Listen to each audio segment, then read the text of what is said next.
Hello everyone, मेरा नाम है सुरभि गुप्ता और आज हम डेवलपमेंट ऑफ ऑडिटरी बिहेवियर करेंगे। डीएचएलएस की फर्स्ट पेपर का फर्स्ट यूनिट का ही एक टॉपिक है, ठीक है, जिसमें हम ये जानेंगे कि एक जर्नल बच्चे के अंदर ऑडिटरी बिहेवियर कैसे डेवलप होता है। ऑडिटरी बिहेवियर का मतलब कल भी मैंने बताया था वीडियो में कि सुनने का जो एक व्यवहार है वो कैसे डेवलप होता है, ठीक है। कल मैंने ऑडिटरी ट्रेनिंग के बारे में बताया था।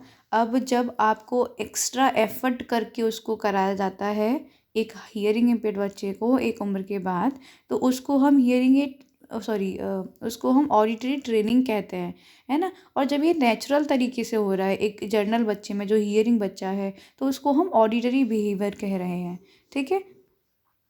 और डेवलपमेंट ऑफ ऑडिटरी बिहेवियर होता क्या है, जैसा कि छोटा बच्चा होता है तो उसके अंदर हर तरीके से ग्रोथ एंड डेवलपमेंट होता है। इसी प्रकार से सुनने की भी एक उसके अंदर विकास होता है कि उसको सुनना क्या है, कैसे सुनना है। सेम बिल्कुल ऑडिटरी ट्रेनिंग की तरह है, उसमें हमें ट्रेन किया जाता है क्योंकि वो गैप हो जाता है, पर ये नेचुरल तरीके से चल रहा होता है क्योंकि बच्चा सुनता है ना।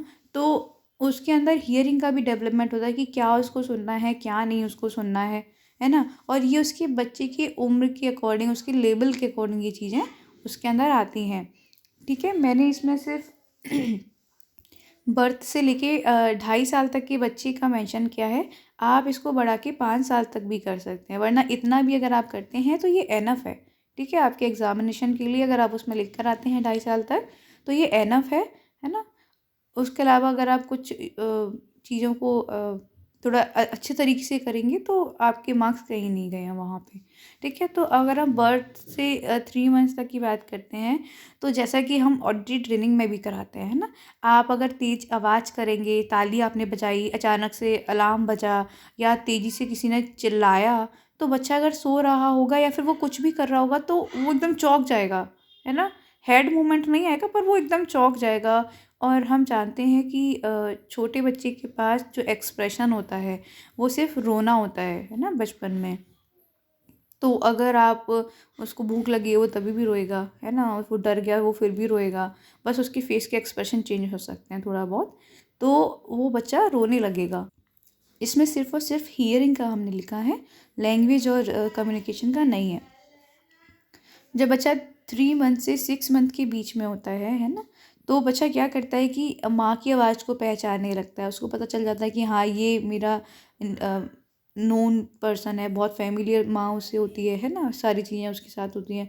तो वो समझ जाते हैं कि ये मेरी माँ की आवाज़ है। अगर माँ बुलाती है तो बिल्कुल वो अटेंशन देगा वहाँ।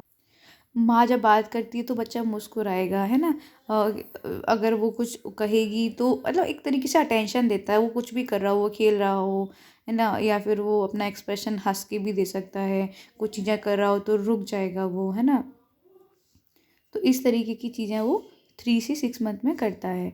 6 से 9 मंथ में हियरिंग में क्या डेवलपमेंट होता है कि बच्चा जो है अपना हेड मूवमेंट करने लगता है, जैसे कि जहाँ से भी आवाज़ आ रही होगी वो उस साइड देखेगा।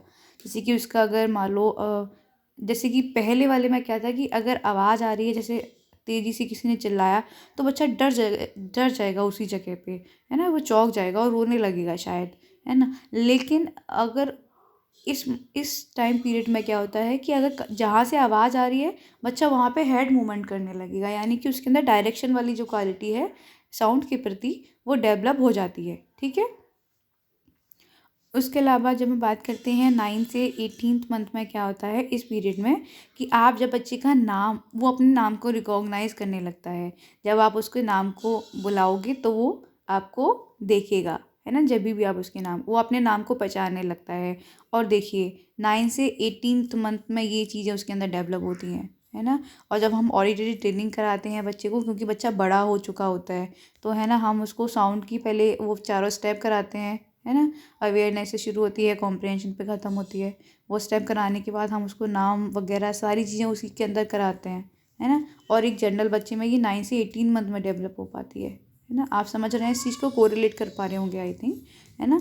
और पेरेंट्स चाहते हैं कि बहुत जल्दी रिजल्ट्स, हम देखते हैं हम सब काम कर रहे हैं, है ना। तो इसके अलावा वो नाम को अपने रिकॉग्नाइज़ करने लगेगा, नहीं जैसे शब्दों को समझने लगेगा। अगर आप उसको, कुछ बच्चे तो ये भी बता देते हैं कि आपकी नोज़ कहाँ है, आपकी आइज़ कहाँ है, चलो आंखें बंद करो, इस तरीके की। या फिर छोटे मोटे भी, जैसे कि आपने कहा बैठो, तो वो समझने लगते हैं। खड़े हो जाओ, आओ, इस तरीके की जो कुछ टर्म्स हैं उनको वो करने लगते हैं, समझने लगते हैं, ठीक है। और 18 से जो और 2.5 साल तक के जो बच्चे हैं उनके अंदर क्या होता है कि जैसे आप उसको पूछोगे कि मम्मी कहाँ है या पापा कहाँ है, इस तरीके की चीज़ों को भी वो करने लगता है ना, उससे इशारा करने लगेगा, है ना। और आपका बच्चा मतलब अगर आप उसको कुछ कहोगे तो वो अपने एक्शन के प्रति, है ना, आपने उससे कुछ कहा तो वो एक्ट करके उसका जवाब देगा, है ना, यानी कि उसको अंडरस्टूड हो रहा है वो कि आप क्या कह रहे हो उससे। जैसे फ्रेजेस का यूज, जैसे मुझे दे दो, ग्लास ले आओ, है ना, पानी दे दो, या इस तरीके। पानी दे तो नहीं पाएगा, पर बच्चा ये है कि अगर पास में कहीं रखा हुआ, आपने कहा बोतल दे दो ज़रा, या उसके पास कुछ है, बॉल है मान लो, तो बोलोगे बॉल दे दो तो वो देगा आपको, है ना। तो फ्रेजेस जो होते हैं ना उनको वो समझने लगेगा।